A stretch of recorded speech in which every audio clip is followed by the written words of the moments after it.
আচ্ছা দিদি, মটন কষার রেসিপিটা বলতো।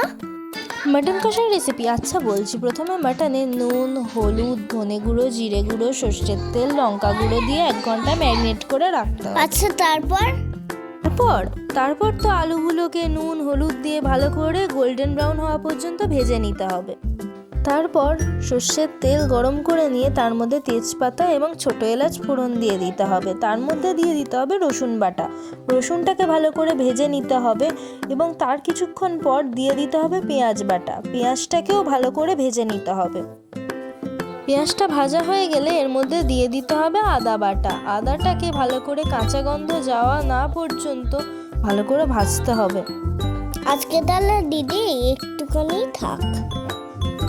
আজকে তাহলে এটুকুই থাকবে?